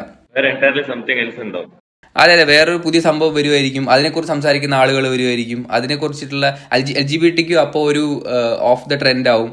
അല്ലെങ്കിൽ ചിലപ്പോൾ ഈ സ്ട്രെയിറ്റ് ആയിട്ടുള്ള ആളുകൾ അല്ലെങ്കിൽ ആ തരം സെക്ഷുവാലിറ്റീനൊക്കെ ആയിരിക്കും ആ സമയത്ത് ഹൈലൈറ്റ് ചെയ്യുക. പല രീതിയിൽ സാധനങ്ങൾ മാറി വരാം. നമുക്ക് ആ ഒരു വേവിൻ്റെ ഒപ്പം സഞ്ചരിക്കുക, നമ്മൾ സംസാരിക്കുക, നമ്മുടെ അഭിപ്രായം രേഖപ്പെടുത്തുക, നമ്മളെ ജെന്യൂൻ ആവുക, നമ്മളെന്താണോ അതിൽ ജെന്യൂനായിട്ട് നമ്മൾ വിശ്വസിക്കുക, നമ്മൾ ജീവിക്കുക എന്നുള്ളതേ ഉള്ളൂ. അതാണ് എൻ്റെ ഒരു മനസ്സിലാക്കൽ. ഇതൊക്കെ മാറി വരും അല്ലെങ്കിൽ എന്നൊക്കെയാണ് എനിക്ക് തോന്നുന്നത്. ഇത് മുമ്പേ സ്ത്രീകൾ ചെയ്തുകൊണ്ടിരുന്ന അഡ്വർടൈസ്മെൻറ്റ് നമ്മൾ മാസ്കുലിനിറ്റിയുടെ കണ്ണിലൂടെ പ്രസൻറ്റ് ചെയ്ത്, ഇതേപോലെ ഇതിൻ്റെ ഒരു ഉൾട്ട വേർഷൻ ഉണ്ട്. അതായത് നമ്മൾ ഇന്നേ വരെ അല്ല, കുറച്ച് ഇപ്പോൾ ഈ അടുത്തായിട്ട് കണ്ടു തുടങ്ങിയതും കുറേ മുമ്പൊക്കെ വരെ ജിമ്മിൻ്റെ എന്ത് പരസ്യം, ജിം എക്യുപ്മെൻറ്റ്സിൻ്റെ ആണെങ്കിലും ബോക്സിംഗ് ഗ്ലൗസിൻ്റെ ആണെങ്കിലും ഒക്കെ ആണുങ്ങളായിരുന്നു കണ്ട് പരിചയിച്ചത്. പിന്നെ ഒരു സമയത്തിന് ശേഷം ഇപ്പം മേരി കോം അതെല്ലാം അതിൻ്റെയൊക്കെ ഒരു കാലത്തിന് ശേഷം ഇപ്പം ജിമ്മിൻ്റെ പരസ്യമായാലും ശരി എന്തായാലും ശരി കൂടുതൽ ഫീമെയിൽ ഓറിയൻറ്റഡ് ആക്ട്രസസും പെർഫോമൻസസും കാണാൻ തുടങ്ങി. അപ്പോൾ അതേപോലെ ഇതെങ്ങനെയും അങ്ങോട്ടും ഇങ്ങോട്ടും ഉൾത്തിരിഞ്ഞ് വരാം. എപ്പോഴാണ് ഇതൊരു പ്രശ്നമാകുന്നതെന്ന് വെച്ച് കഴിഞ്ഞാൽ ഈ പറഞ്ഞ പോലെ ജെൻഡർ ഐഡൻറ്റിറ്റി വരുന്ന സമയത്ത് ഒരു ഡിസിഷൻ എടുക്കാൻ പറ്റാത്ത പ്രായത്തിന് താഴെയുള്ള കുട്ടികളോട് നിങ്ങൾ അതായിരിക്കാം, നിങ്ങൾ ഇതായിരിക്കാം, ഇത്തരം ഓപ്ഷൻസ് ഉണ്ട്, അല്ല അവരെന്നെ കണ്ടെത്തി വരട്ടേന്ന്. കാരണം നമ്മളൊക്കെ നമ്മുടെ ജെൻഡർ ഐഡന്റിറ്റി ഓട്ടോമാറ്റിക്കലി കണ്ടു വന്നാണല്ലോ. അപ്പം കണ്ടീഷനിങ് ചെയ്യാതിരുന്നാലും ഓക്കെ. ഇപ്പം ഇതെല്ലാം എന്ത് മനോഹരമായിട്ടുള്ള ജെൻഡർ എന്താ പറയുക മ്യൂച്വൽ സെലിബ്രേഷനാണ്. ഇപ്പം ഈ പറഞ്ഞ പരസ്യവും നമ്മൾ ഈ പറഞ്ഞ ജിം എക്യുപ്മെൻറ്റിൻ്റെ പരസ്യങ്ങൾ ഫീമെയിൽ ആർട്ടിസ്റ്റിനെ വെച്ച് ചെയ്യുന്നത്, ഇതെല്ലാം എന്ത് മനോഹരമായ ജെൻഡേഴ്സിനെ സെലിബ്രേറ്റ്, എന്ത് മ്യൂച്വലായിട്ട് ആയിട്ട് സെലിബ്രേറ്റ് ചെയ്യുന്നതാണ്. ഇത് പ്രോബ്ലം ആവുന്നത് ഹിഡൻ കണ്ടീഷനിങ്ങും, പിന്നെ ഈ മാസ്കുലിൻ ആവുന്നത് ടോക്സിക് ആണ്, പിന്നെ ഫെമിനൈൻ ആയിട്ട്, അതായത് കുറച്ച് ചില ആൾക്കാർക്ക് ഇതുണ്ടാവും, അതായത് ഒരു അമ്മയായി ഒരു വീട്ടമ്മയായി കൂടാനുള്ള അതൊരു അവരുടെ ആഗ്രഹമായിരിക്കും. അങ്ങനെ നീ ചെയ്യുന്നത് തെറ്റാണ്, നിന്റെ കമ്മ്യൂണിറ്റീനെ നീ ലെറ്റ് ഡൗൺ ചെയ്യാണ് എന്ന് പറഞ്ഞ അങ്ങനത്തെ ഫീമെയിൽസിനെ അല്ല കുലസ്ത്രീ അല്ല അല്ല ചിലവർ പറയില്ലടാ. അതായത് ചില പെൺകുട്ടികൾക്ക് ഞാൻ ജെന്യൂനായിട്ട് ഞാൻ കേട്ടിട്ടുണ്ട് എൻ്റെ ഫ്രണ്ട്സ് പറയുന്നത്, അതായത് എനിക്കൊരു അമ്മയാവണം, ഒരു വീട്ടമ്മയാവണം, എൻ്റെ കാര്യങ്ങൾ മാത്രം നോക്കണം, ഐ മീൻ ഒരു സ്വന്തമായിട്ടൊരു സ്വർഗം എന്നുള്ള പോലെ നിലനിന്ന് പോകണം, വേറെ ടെൻഷൻസ് ഒന്നുമില്ല. അങ്ങനത്തെ ആൾക്കാരും തെറ്റല്ലല്ലോ. അതിന്റെ എന്താ പറയാ കൊളോക്കിയലായിട്ടുള്ള ടേമാണ് ആനന്ദ് പറഞ്ഞത്. അല്ല അത് അതിനെ ടോൺ ചെയ്ത് പറയുന്നതാണ്. ആ ടോൺ ചെയ്യലാണ് ഞാൻ കുറ്റം പറയുന്നത്. ഫോർ എക്സാമ്പിൾ ഞാനിപ്പോ പറയുന്നത് എനിക്ക് ഭയങ്കര മാസ്കുലിൻ ആയിട്ട് ആൾക്കാര് ആ വേർഡ് വന്നത് എന്തുകൊണ്ടാണെന്നറിയോ? അത് ഈ മറ്റേ ഷേമിങ്ങിന്റെ ഭാഗമായിട്ട് വന്ന വേർഡാണ്. ഫോർ എക്സാമ്പിൾ ഒരു പെൺകുട്ടിക്കും പറയാൻ പറ്റില്ല. ഇപ്പൊ ഞാനിപ്പോ ഒരു പെൺകുട്ടി എന്നോട് പറയാണ് എനിക്ക് അങ്ങനെ ഒരു ഫ്യൂച്ചറാണ്. ഒരു നമ്മുടെ വൈറലായിട്ടുള്ള ഒരു ഇൻഫ്ലുവൻസർ ജീസസ് എന്ന് പറഞ്ഞിട്ടുള്ള ഒരു പെൺകുട്ടി, ജീസസ് ലവ്സ് എന്ന് പറയുന്ന ഒരു ഐഡിയ ഉണ്ട്. ഒരു ഡാൻസ് മറ്റേ കൂളിംഗ് ഗ്ലാസ് വീണിട്ട് സാരിയായിട്ട് ഇങ്ങനെ ഒരു ഡാൻസ്, കൂളിംഗ് ഗ്ലാസ് ഇങ്ങനെ വീഴും ഒരു പാട്ടിൻ്റെ സമയത്ത്, ആ ഡാൻസ് ചെയ്തൊരു വൈറലായിട്ടുള്ള ഒരു ഇൻഫ്ലുവൻസർ ഉണ്ടായിരുന്നു. ഇൻഫ്ലുവൻസർ പറഞ്ഞത് എനിക്ക് വേറെ ആഗ്രഹങ്ങളൊന്നുമില്ല, എനിക്ക് നല്ലൊരു കല്യാണം കഴിച്ച് ഒരു കുട്ടിയൊക്കെ എൻ്റെ ഭർത്താവിൻ്റെ കാര്യങ്ങളും നോക്കി ജീവിക്കണം. അപ്പോൾ അങ്ങനെയുള്ള ആഗ്രഹങ്ങളും നമ്മൾ വാലിഡേറ്റ് ചെയ്യണം. ഇപ്പം എന്താ സംഭവിക്കുന്നത് വെച്ചാൽ അങ്ങനെ ആരെയും പറഞ്ഞു കഴിഞ്ഞാലോ ഈ കുലസ്ത്രീ ആവാൻ നോക്കുകയാണോ, നിനക്ക് നിൻ്റെ ഇതൊന്നുമില്ല, അതും റൈറ്റാണ്. പിന്നെ സ്വന്തമായിട്ട് ഇൻഡിവിജ്വലായിട്ട് വളരുന്നതും, പിന്നെ സ്വന്തമായിട്ടൊരു എംപയർ ഉണ്ടാക്കുന്നതും, പിന്നെ ആരുടെയും കീഴിലല്ലാതെ തൻ്റേതായിട്ടുള്ള അതും ഒരു ഭാഗമാണ്. ഇതെന്താ പ്രശ്നം എന്ന് വെച്ച് കഴിഞ്ഞാല് അതെന്താ പറയാ, അത് ഇപ്പൊ എന്തുകൊണ്ട് അതിനെ ഒപ്പോസ് ചെയ്യപ്പെടുന്നു വെച്ചാല്, ഇപ്പൊ നമ്മളിപ്പോ ഈ പറഞ്ഞ ഫെമിനൈൻ ഈ ചേഞ്ച് ഉണ്ട് മസ്കുലിനിറ്റിക്ക് അഗേൻസ്റ്റ്, അതല്ല ഇങ്ങനെ ആവാന്നുള്ളതാണ് ഈ പരസ്യത്തിലൊക്കെ കാണുന്നത്. അപ്പൊ ഇതിന്റെ ഒരു അക്സെപ്റ്റൻസ് അന്ന് ഭയങ്കര അഗേൻസ്റ്റ് ആയിരുന്നു. കാരണം അന്ന് നമ്മള് നമ്മുടെ നോർമലി ഉള്ള ഒരു കണ്ടീഷൻഡ് ആയിട്ടുള്ള രീതിയിൽ മാത്രമാണ് പൊക്കൊണ്ടിരുന്നത്. ഇപ്പൊ നമ്മള് ഇപ്പൊ ഈ പറയുന്ന പോലെ കുലസ്ത്രീ അല്ലെങ്കിൽ ആ രീതിയിലാണ് ഒട്ടുമിക്ക നമ്മുടെ ഒരു കൾച്ചറിലുള്ള ആളുകൾ പൊക്കൊണ്ടിരുന്നത്. അപ്പൊ ഇതിലേക്ക് ഈ ചേഞ്ച് ചെയ്യുന്നവരെ അന്ന് വല്ലാതെ എന്ത് ചെയ്തിരുന്നു, അവളൊരു പരിഷ്കാരി അല്ലെങ്കിൽ ഒരു മോഡേൺ അല്ലെങ്കിൽ എന്താ പറയാ, നമ്മളിപ്പോ ഈ കൊച്ചമ്മാന്നൊക്കെ പറഞ്ഞ കളിയാക്കുമല്ലോ. ഇപ്പൊ നമ്മള് 90s പല പടങ്ങൾ എടുത്താലും നമ്മളിപ്പോ സുകുമാരിയമ്മയൊക്കെ ചില റോള് ചെയ്തിട്ടുണ്ടാവും, ഒരു കന്നഡയൊക്കെ. അപ്പോ ഇതൊക്കെ അതിന്റെ ഒരു ആവിർഭാവമാണ്. അങ്ങനെ നടക്കുന്ന ഒരു മോഡേൺ വേറെന്തോ ആയിട്ടാണ് അന്നത്തെ കാറ്റഗറൈസ് ചെയ്യുന്നത്. അന്നത്തെ സിനിമകളിലാണെങ്കിൽ പോലും എന്താണ്, നമ്മള് വളരെ സിമ്പിൾ ആയിട്ടുള്ള സാരി ഉടുത്ത് എന്താ പറയാ രാവിലെ തൊട്ട് അടുക്കളയിൽ ഈ പറഞ്ഞ പോലെ കഷ്ടപ്പെട്ട് ഇങ്ങനെ പണിയെടുക്കുന്ന അവരാണ് ഏത് നോർമൽ, ആൻഡ് മറ്റവരെന്താണ് അത് നോർമൽ അല്ല എന്നൊരു കാറ്റഗറി. അതും തെറ്റാണ്. അപ്പൊ അതിന്റെ ഇൻഫ്ലുവൻസ് കൊണ്ടാണ് ഈ കുലസ്ത്രീ എന്നുള്ള സാധനത്തിന് ഇപ്പൊ ഭയങ്കരമായിട്ട് ഇത് കിട്ടാൻ കാരണം. ഈവൻ രണ്ടും ബാലൻസ് ചെയ്ത് പോട്ടെ എന്ന് വേണമെങ്കിൽ നമുക്ക് പറയാം. അതും ആക്ച്വലി സംഭവമല്ലേ, അതായത് ഇത് നമ്മൾ കമന്റ് ചെയ്യുന്ന ലൈഫ് സ്റ്റൈലിലുള്ള ചേഞ്ച് ആണ്. അതിൽ ശരിക്കും അത് വേറെ തന്നെ ടോപ്പിക്. അതിലൊരു കുഴപ്പമില്ല, കാരണം രണ്ടും ഓക്കെയാണ്. ഇപ്പോൾ മാസ്കുലിൻ ആയിട്ട് ജീവിക്കുന്നതും ഫെമിനൈൻ ആയിട്ട് ജീവിക്കുന്നതും ഓക്കെയാണ്. പക്ഷേ ഫെമിനൈൻ ആയിട്ട് ജീവിക്കാൻ താല്പര്യമുള്ളവരോട് മാസ്കുലിൻ ആയിട്ട് ജീവിക്കാനും, മാസ്കുലിൻ ആയിട്ട് ജീവിക്കാൻ താല്പര്യമുള്ളവരോട് ഫെമിനൈൻ ആയിട്ട് ജീവിക്കാനും പറയരുത്. അത്രയും എൻ്റെ ഒരു പോയിന്റ്. ബേസിക്കലി ഇതാണ്, നമ്മള് ആൾക്കാരുടെ സൗകര്യത്തിന് ജീവിക്കുന്നതിന് നമ്മൾ ജഡ്ജ് ചെയ്യാൻ പോകേണ്ട ആവശ്യമില്ല. സിമ്പിൾ ആണ്, അവരവരുടെ സൗകര്യത്തിന് ജീവിക്കട്ടെ എന്നുള്ള ഒരു സംഭവം തന്നെ. അല്ല, മെയിൻ ആയിട്ട് ഈ ഹൗസ് വൈഫ് ആവുന്നവർക്ക്, ഹൗസ് വൈഫ് ആവണം ഉള്ളവർക്ക് അതിനെ നെഗറ്റീവ് ആയിട്ട് കാണുന്ന ഇപ്പോ I mean since few years 20-30 years അത് മെയിൻ റീസൺ ക്യാപിറ്റലിസം ആണ്. എന്താ വെച്ചാല് വർക്ക് ഫോഴ്സ് ഇൻക്രീസ് ആവണം. ഫീമെയിൽസിനെ ഹൗസ് വൈഫ് ആവാൻ എൻകറേജ് ചെയ്താൽ വർക്ക് ഫോഴ്സ് കുറയും. അല്ല, ഇന്നത്തെ കാലത്ത് ഐ മീൻ വർക്ക് ചെയ്യാതെ നടക്കൂല്ല, മാനേജ് ചെയ്ത് പോവില്ല നമ്മള്. അതെ, അതായത് ഇന്നത്തെ കാലത്ത് രണ്ടുപേർക്കും ജോലി ഇല്ലാതെ സാമ്പത്തികം മാനേജ് ചെയ്ത് പോകാനും ബുദ്ധിമുട്ടാണ്. പണ്ടൊക്കെ നമ്മുടെയൊക്കെ അച്ഛന്മാരെ കാലത്ത് ഒരാളെ ഇൻകം കൊണ്ടാണ് ഒരു വലിയ, അതും ഒരു ചെറിയ ന്യൂക്ലിയർ ഫാമിലി അല്ല. എൻ്റെ അച്ഛനൊക്കെ ഒരു ഫുൾ ജോയിന്റ് ഫാമിലിയാണ്, മൂപ്പരെ മാത്രം ചെറിയ ഇൻകമിലൂടെ നടത്തി കൊണ്ടുവന്നത്. അതും അച്ഛന് മൊത്തം 8 പേരാ. അതായത് അച്ഛനടക്കം 8 പേരാ. ഈ 8 പേരടങ്ങുന്ന ജോയിൻറ്റ് ഫാമിലി, അച്ഛൻ ഒറ്റയ്ക്കാണ് അച്ഛൻ്റെ ശമ്പളം കൊണ്ട് അച്ഛൻ്റെ ചെയ്യുന്ന തൊഴിലുകൊണ്ട് പോറ്റിക്കൊണ്ട് നടന്നത്. ഇന്നത്തെ കാലത്ത് ഭാര്യയ്ക്കും ഭർത്താവിനും ശമ്പളം ഉണ്ടെങ്കിൽ കൂടി ബുദ്ധിമുട്ടായിരിക്കും മുമ്പോട്ട് പോകാൻ. എക്കോണമി ഗ്രോ ആവുമ്പോൾ ഇത് വർക്ക് ഫോഴ്സും കൂടണം, അല്ലെങ്കിൽ അത് നടക്കൂല. അതുകൊണ്ടാണ് അത് ട്രെൻഡ് ആയിട്ട് ഇങ്ങനെ പോകുന്നത്. ഒരു ടൈമിൽ അതിന്റെ റിവേഴ്സൽ വരും. ബിക്കോസ് ഓൾറെഡി ഇപ്പൊ അൺഎംപ്ലോയ്മെന്റ് ഇൻക്രീസ് ആയിക്കൊണ്ട് പോവാന്ന്. അപ്പൊ അതിന്റെ റിവേഴ്സൽ സ്റ്റാർട്ട് ആവും അറ്റ് സം പോയിന്റ്. എനിക്ക് പക്ഷെ ഇത് ശരിക്കും രസം എന്താ വെച്ചാല് ഇപ്പൊ ഈ ഓരോ ഫേസിൽ ഓരോ വ്യത്യാസം എന്താ പറയുക. ഇപ്പൊ എന്റെയൊക്കെ അച്ഛമ്മ, അതായത് ഇപ്പൊ അച്ഛൻ ഒക്കെ കന്നു കൂട്ടുകയൊക്കെ ചെയ്യുന്നു. അന്ന് അച്ഛമ്മയൊക്കെ എന്ന് വെച്ചാൽ പാടത്ത് അതുപോലെ പണിയെടുക്കുന്ന ആളുകളായിരുന്നു. അതായത് നെല്ല് വിതയ്ക്കാനും കൊയ്യാനും ഇങ്ങനത്തെ. അപ്പൊ രണ്ടുപേരും ഒരുപോലെ വർക്ക് ചെയ്തിരുന്ന. പിന്നെ ഒരു ജനറേഷൻ മാറി വന്നപ്പോ മെയിൽ ഓറിയന്റഡ് ആയി തോന്നുന്നു. ഫീമെയിൽസ് വീട്ടിൽ തന്നെ വീട്ടു ജോലികളും മറ്റു പോകുന്നത്. എഗെയിൻ ഇപ്പൊ വീണ്ടും ഒരു സൈക്കിൾ വീണ്ടും ചേഞ്ച് ആയി എന്നുള്ള എനിക്ക് തോന്നുന്നു. ഇന്നത്തെ കാലഘട്ടത്തിൽ രണ്ടുപേരും ഒരു വാർ ആയി കഴിഞ്ഞാല്, ഒരു രണ്ട് കൺട്രി ഒരു വാർ ആയി കഴിഞ്ഞാല് പിന്നെ ഫ്യൂ ഇയേഴ്സ് അത് ജെൻഡർ അങ്ങനെ വരും. പറഞ്ഞാൽ male work, female will be ഹൗസ് വൈഫ്സ്. അതിന്റെ എന്താ റിട്ടേണിംഗ് സോൾജർ എഫക്റ്റോ അങ്ങനെ എന്തോ ഒരു സംഭവം ഉണ്ട്. പറഞ്ഞ ഒരു വാർ ആയി കഴിഞ്ഞാൽ ആ കൺട്രിയിൽ there will be huge number of male child birth compared to female. Sex ratio completely മാറും. പറഞ്ഞ ബർത്ത് ഇതിൽ നോക്കുമ്പോൾ അങ്ങനെ ഒരു കോൺസെപ്റ്റ് ഉണ്ട്. അപ്പോ സ്റ്റേബിൾ ആയിട്ട് ഉണ്ടാകുമ്പോൾ പീസ്ഫുൾ ടൈമിലാണ് എന്താ പറയുന്നത് ഈ ജെൻഡർ റോൾസ് ഇല്ലാതാവുന്നത്, മെർജ് ആവുന്നത്. പീസ്ഫുൾ അല്ലാത്ത ടൈമിൽ ജെൻഡർ റോൾസ് ക്ലിയർ ആയിട്ടുണ്ടാവും. പീസ്ഫുൾ ആവുന്ന മറ്റേ നമ്മൾ മുമ്പ് ചർച്ച ചെയ്ത അതേ പോയിന്റാണിത്. ഗുഡ് ടൈംസ് അല്ല, bad times create strong men, strong men create good times create weak men,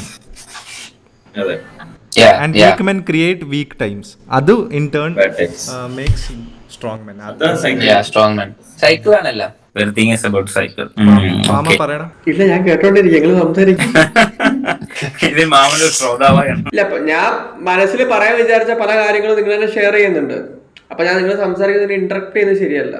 ഞാൻ ആ കാര്യങ്ങൾ ഫുള്ള് കേട്ടോണ്ടിരിക്കുക. അതായത് നിങ്ങൾ ഇതേ തെറ്റ് പറഞ്ഞിട്ടുണ്ടെങ്കിൽ ഇടയ്ക്ക് സംസാരിക്കുന്ന ഞാൻ വിചാരിക്കുന്നത്. നിങ്ങൾ ഇതിന്റെ തെറ്റുകളൊന്നും പറഞ്ഞില്ല. അല്ല, ഇതിന് നിങ്ങൾ വിട്ട ഒരു പോയിന്റ് വേണേ ഞാൻ പറഞ്ഞുതരാം. പോയിന്റ് ആയിട്ട് കൂട്ടാൻ പറ്റില്ല, എന്നാലും ഇപ്പോഴത്തെ കാലത്ത് ഇപ്പോ മൊത്തത്തില് അൺറെക്കഗ്നൈസ്ഡ് ആയിട്ട് ആളുകൾ ആരും ശ്രദ്ധിക്കാതിരിക്കുന്ന ഒരു പേഴ്സണാലിറ്റി ആണെന്ന് വിചാരിക്കാം. ആർക്കും അറിയില്ല, ആരെ ഒരു കാര്യത്തിൽ അവരെ അടുപ്പിക്കുന്നില്ല, പോപ്പുലർ അല്ല, ആള് വളരെയധികം ഒതുങ്ങിയിരിക്കുന്ന ഒരു വ്യക്തിയാണ്. അവർ ഓട്ടോമാറ്റിക് ആയിട്ട് മേ ബി അങ്ങനെ ആണ് എല്ലാരും വരുന്നെന്ന് പറയല്ല, എന്നാലും ഒരു പോസിബിലിറ്റി പറയാണ്. അങ്ങനെ ഇരിക്കുന്ന ആളുകൾക്ക് ആളുകളുടെ ഇടയിൽ റെക്കഗ്നൈസ് ആവാൻ വേണ്ടിട്ട് ഇങ്ങനത്തെ കാര്യങ്ങളൊക്കെ ചെയ്യാം. പിന്നെ അതായത് ഞാൻ സാധാ കോലത്തിൽ നടന്നു കഴിഞ്ഞിട്ടുണ്ടെങ്കിൽ എന്നെ ആരും നോക്കുന്നില്ല. ഐ മീൻ ഞാൻ അങ്ങനെ ബിഹേവ് ചെയ്താലോ നടന്നു പോലോ സ്ഥലത്തേക്ക് പോലോ ഞാൻ അൺറെക്കഗ്നൈസ്ഡ് ആണ്, ആരും ശ്രദ്ധിക്കുന്നില്ല, എനിക്കൊരു വാല്യൂ ഇല്ല, ഒന്നുമില്ല, ചർച്ച ചെയ്യുന്നില്ല.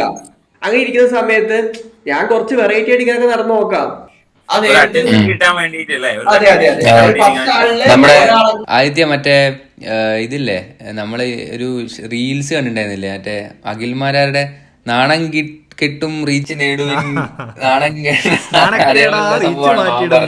അല്ല, അത് കറക്റ്റ് അല്ലേ? ഇന്നത്തെ കാലഘട്ടത്തിന് എത്ര അനുയോജ്യമായിട്ടുള്ള സംഭവം തന്നെ ആള് പറഞ്ഞു. അതിൽ എന്ത് തെറ്റാണോ? അത് തെറ്റില്ല. അല്ല, ഞാൻ പറയുന്നത് ഇങ്ങനെ നടക്കുന്ന 100 ആളിലെ ഇരിക്കുകയാണെങ്കിൽ ഒരു 5 പേരെ കേട്ടെന്ന് പറയുന്നുള്ളൂ. ഐ തിങ്ക് മാമൻ പറഞ്ഞായിട്ട് ബന്ധപ്പെടാൻ എനിക്ക് തോന്നിയത് നമ്മള് ഈ പരാമർശിക്കപ്പെടേണ്ട സംഭവിക്കും നമ്മളെ ചാന്തുകൊട്ട് എന്നുള്ള ദിലീപേട്ടൻ ചെയ്തിട്ടുള്ള പടം. കാരണം അത് ആ ഒരു സമയത്ത് നമ്മൾ ഈ ചാന്തുകൊട്ടുള്ള വേർഡ് കളിയാക്കാൻ ഉപയോഗിച്ചിരുന്നത്. പിന്നെ ചാന്തുകൊട്ടാണ്. അപ്പൊ അത് ശരിക്കും പറഞ്ഞാൽ അങ്ങനെ പാടില്ല എന്നുള്ളതാണല്ലോ. നമ്മൾ ആ ഒരു ക്യാരക്ടറിനെ നമ്മൾ തമാശയും ചിരിയായിട്ട് എടുക്കുകയാണെങ്കിൽ നമ്മൾ കുറച്ചൊരു ഫെമിനൈൻ നേച്ചർ അല്ലെങ്കിൽ സംസാരത്തിന് അങ്ങനെ ഉണ്ടോ, അല്ലെങ്കിൽ ആ ഒരു സ്ട്രൈൻ അങ്ങനെ ഉണ്ടെങ്കിൽ പോലും അവരെ ഭയങ്കരമായിട്ട് ആക്ഷേപിച്ചുകൊണ്ട് ഉള്ളൊരു സമീപനം അതിലൂടെ എടുത്തിരുന്നത്. കളിയാക്കാൻ വേണ്ടിയിട്ടാണ് ആ ടൈം ശരിക്കും യൂസ് ചെയ്തിട്ടുണ്ടായിരുന്നതൊക്കെ. അതാ പറഞ്ഞത്. അപ്പൊ ശരിക്കും അത് അങ്ങനെയല്ല വേണ്ടതെന്നുള്ളതാണ്. ഇപ്പൊ ഇത് അതാണ് നമുക്ക് ഇതൊന്ന് മനസ്സിലാക്കുക. എല്ലാത്തിന്റെ എക്സ്ട്രീമിസം അബദ്ധ വിഘ്നേഷ് പറഞ്ഞ പോലെ. അതിപ്പോൾ മാസ്കുലിനിറ്റി ആയാലും ഫെമിനൈൻ ക്യാരക്ടർ ആയാലും പിന്നെ ഈ പറയുന്ന പോലെ ജെൻഡർ ഐഡന്റിറ്റി ഓറിയന്റേഷൻസ്, ഇതിൻ്റെയൊക്കെ എക്സ്ട്രീമിറ്റി എന്ന് പറയുന്നത് ഭയങ്കര മിസ്റ്റേക്കിലേക്ക് തന്നെയേ പോകുള്ളൂ. എല്ലാം സട്ടിലായിട്ട് മ്യൂച്വലായിട്ട് പോവുകയാണെങ്കിൽ നന്നായി. കാരണന്മാര് പറഞ്ഞ പോലെ അധികമായ അമൃതം അറിയില്ല, അതേ സംഭവം അത് ആക്ടിങ്ങിലും അതുപോലെ തന്നെ സട്ടിലായിട്ട് ചെയ്ത് എല്ലാവർക്കും ഇഷ്ടം, ഓവർ ആക്ടിങ് ആർക്കും ഇഷ്ടമല്ല. എല്ലാം അതന്നെ. എക്സാക്ട്ലി അതന്നെ എല്ലാ തന്നെ. അത് ഇതിന്റെ നല്ലൊരു കൺക്ലൂഷൻ ആയല്ലോ. ഈ മൊത്തം അന്തസത്ത അധികമായ നമ്മൾ പണ്ടുള്ള ആൾക്കാരൊക്കെ എന്ത് വിവരമുള്ള ആൾക്കാരല്ലേ, ഇതൊക്കെ പണ്ടേ പറഞ്ഞിട്ടുള്ള കാര്യങ്ങളാണൊക്കെ പറയുന്നത്. അനുഭവം നമ്മളൊക്കെ അനുഭവങ്ങൾ നമ്മളൊക്കെ പല കാര്യങ്ങളും പിന്നെ സംസാരിച്ചും ചർച്ച ചെയ്തിട്ടൊക്കെ അവസാനം എത്തുന്ന എൻഡ് പോയിന്റ് ചിലപ്പം പണ്ടെത്രയോ മുന്നേ ആൾക്കാർ ഓൾറെഡി പറഞ്ഞിട്ട് പോയിട്ടുള്ള കാര്യങ്ങളായിരിക്കും.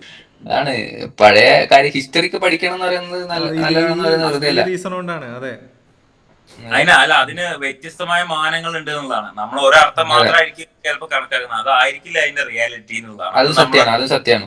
ഈ പണ്ട് പറഞ്ഞ കാര്യങ്ങളുടെ അർത്ഥതലങ്ങൾ മനസ്സിലാക്കാൻ ഇതേപോലെ ചർച്ച ചെയ്ത് നമ്മൾ പുതിയ കാര്യങ്ങളിലെ ചർച്ച ചെയ്ത് അവസാനം തിരിച്ചു വരണം, എന്നാലേ നമുക്ക് മനസ്സിലാവുള്ളൂ. പണ്ട് പറഞ്ഞു വെച്ചിട്ടുണ്ടാവും, അതിന്റെ അർത്ഥം മനസ്സിലാക്കാൻ ഇത് ഈ പരിപാടി തന്നെ ഇതിലൂടെ അനുഭവത്തിലൂടെ തന്നെ പോയി വരണം. അതല്ല, ഞാനൊരു പോയിന്റ് പറയാം. തൽക്കാലം നമുക്ക് ഇതിൻ്റെ ഉള്ളിലുള്ള കുറെ പൊളിറ്റിക്സും ഇതിൻ്റെ ഉള്ളിൽ ചിന്തിക്കാവുന്ന കാര്യങ്ങളൊക്കെ നമുക്ക് മനസ്സിലായി. ഇതെങ്ങനെയൊക്കെ വഴിതിരിഞ്ഞു പോകുന്നു, എങ്ങനെയൊക്കെ അതിന്റെ മീനിങ് പോയിന്റ് ഒക്കെ മനസ്സിലായി. പക്ഷെ അതൊക്കെ അവിടെ നിർത്തിയിട്ട് ഈ ഒരു അഡ്വർടൈസ്മെന്റ് നമുക്ക് ആ അഡ്വർടൈസ്മെന്റ് ആയിട്ട് തന്നെ അങ്ങ് കണ്ടു തീർക്കാം. ഇതെങ്ങനെ വിലയിരുത്തണം മനസ്സിലാക്കണം എന്നുള്ളത് കാണുന്ന ആളുകൾ തീരുമാനിക്കട്ടെ. കാരണം ഓരോ ആളുകൾക്ക് ഓരോ കൈൻഡ് ഓഫ് തോട്ട് ആയിരിക്കും ഇന്ന് വരാൻ പോകുന്നത്. ഇപ്പൊ നമുക്കിപ്പോ 5 പേർക്ക് ഓരോ കാര്യങ്ങൾ വന്ന പോലെ തന്നെ ഓരോ ആളുകളുടെ കണ്ണിലൂടെ കാണുമ്പോൾ ചിലർ ഇതിന്റെ കലയെ മാത്രം നോക്കി കാണും, ഇതിൽ അടങ്ങിയിരിക്കുന്ന ഉൾ മീനിങ്ങിനെ പറ്റി പഠിക്കും. അല്ലെങ്കിൽ ചിലര് മോഹൻലാൽ എന്ന കംപ്ലീറ്റ് ആക്ടറുടെ അഭിനയത്തെ പറ്റി സംസാരിക്കും, അല്ലെങ്കിൽ ചിലർ ഇതിന്റെ മേക്കിങ്ങിനെ പറ്റി പറയും. ഇതൊന്നും അല്ലെങ്കിൽ ഇത് വിമർശിക്കാതിരിക്കുന്ന കുറെ ആളുകൾ ഉണ്ടാവും, തെറ്റാതെ വരുന്ന ആൾക്കാർ കുറെ ഉണ്ടാവും, അങ്ങനെ കുറേ കാര്യങ്ങൾ ഉണ്ടാവും. അപ്പൊ ഓരോ ആളുകൾക്ക് അവർക്കുള്ള പോയിന്റ് അനുസരിച്ച് അവരത് നോക്കി കാണട്ടെ. അത്രയുള്ള പോയിന്റ്. ഇപ്പം മാമൻ്റെ ഈ ഒരു ഒബ്സർവേഷനിൽ നിന്ന്, ഈ ഒരു കൺക്ലൂഷനിൽ നിന്ന് നമുക്ക് ഈ വീഡിയോ വൈൻഡപ്പ് ചെയ്യാം. എന്തായാലും പറഞ്ഞ പ്രകാശ് വർമ്മ എന്നുള്ള ക്രിയേറ്റർക്ക് കൊടുത്ത ടാസ്ക് അതിഗംഭീരമായി തന്നെ അവതരിപ്പിച്ചു. ഇന്നേ വരെ ഗോൾഡിൻ്റെ പരസ്യം ശ്രദ്ധിക്കാത്ത നമ്മളെല്ലാവരും ഈ ഗോൾഡിൻ്റെ പരസ്യം ശ്രദ്ധിച്ചു, ഈ പ്രൊഡക്റ്റിനെ കുറിച്ച് സംസാരിച്ചു, ലാലേട്ടൻ്റെ പെർഫോമൻസ് കണ്ട് എന്നത്തെയും പോലെ അമ്പരന്നു. കാരണം ഇത്രയും നല്ലൊരു കോമ്പിനേഷൻ, അതായത് ഒരു ക്രിയേറ്ററുടെ പീക്ക് ക്രിയേറ്റിവിറ്റി പ്ലസ് ഒരു ആക്ടറുടെ പീക്ക് ഡെഡിക്കേഷൻ, അങ്ങനെ അത്രയും നല്ലൊരു പ്രൊഡക്റ്റ് നമുക്ക് കിട്ടി. For sure this is going to be viral. ഈ പറഞ്ഞ പ്രൊഡക്റ്റും കമ്പനിയുടെ പേരും എല്ലാം വൈറലാവാനാണ് പോകുന്നത്. സോ മുടക്കിയ കാശിന് 10 ഇരട്ടി റിട്ടേൺ. അങ്ങനെ നമ്മൾ ആണുങ്ങൾ മാത്രം ഒരു ജ്വല്ലറി ആഡിന് റിയാക്ട് ചെയ്തു. അത് കറക്റ്റ്. എന്തായാലും ഈ നമുക്ക് ഇതിനോട് ഐക്യദാർഢ്യം പ്രഖ്യാപിച്ചുകൊണ്ട് നാളെ തൊട്ട് നമുക്ക് ജ്വല്ലറി വെയർ ചെയ്തുകൊണ്ട് അടുത്ത റിയാക്ഷൻ. അല്ല, ആഗ്രഹമുണ്ട് പ്രേക്ഷകരെല്ലാരും സഹായിച്ച് ഈ പറയുന്ന ഞങ്ങൾ എല്ലാരും സെലിബ്രിറ്റികളാവുകയാണെങ്കിൽ ഈ പറഞ്ഞ ഗോൾഡൊക്കെ മേടിക്കാം. ഇപ്പത്തെ സാമ്പത്തികം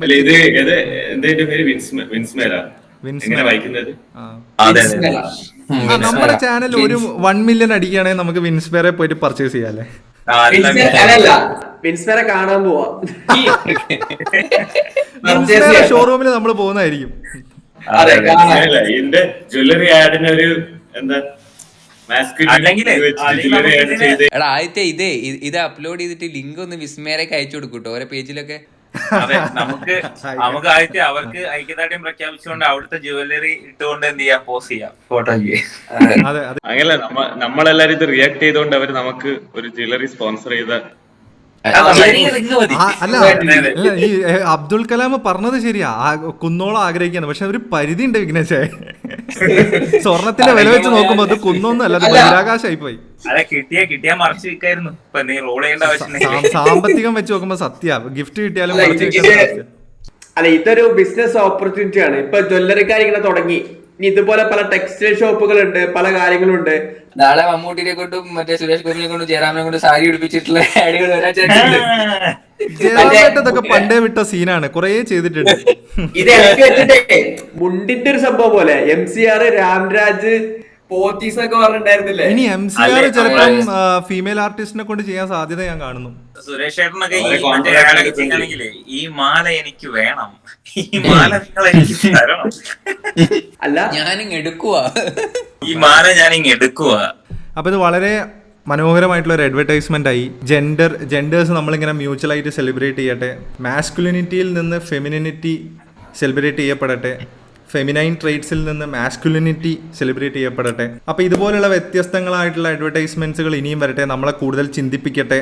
നമ്മളെ കൂടുതൽ ആകൃഷ്ടരാക്കട്ടെ, ഈ ഗോൾഡ് ആകൃഷ്ടരാക്കിയ പോലെ എന്ന് നമുക്ക് പ്രതീക്ഷിക്കാം. അപ്പോൾ ഇന്നത്തെ വീഡിയോ ഇവിടെ തീരുന്നു. അടുത്ത വീഡിയോയുമായി വീണ്ടും കാണാം. Good bye. Hope you guys have enjoyed the video. ഒരുപാട് നല്ല മെമ്മറീസും മൊമെന്റ്സും പിന്നെ ഇതുപോലുള്ള കുറച്ച് നല്ല കോണ്ടന്റ്സും പ്രൊഡ്യൂസ് ചെയ്യാനുള്ള ഒരു ഇനിഷ്യേറ്റീവാണ് ഈ ചാനൽ. ഈ എപ്പിസോഡ് ഇവിടെ തീരുന്നു. അടുത്ത എപ്പിസോഡ് കാണാനും ഇതുപോലുള്ള കോണ്ടന്റ്സ് തുടർന്ന് കാണാൻ വേണ്ടിയും ഈ ചാനൽ സബ്സ്ക്രൈബ് ചെയ്യുക. The only intention is to entertain you guys, so keep watching, keep supporting. അടുത്ത വീഡിയോയുമായി വീണ്ടും കാണാം. Good by.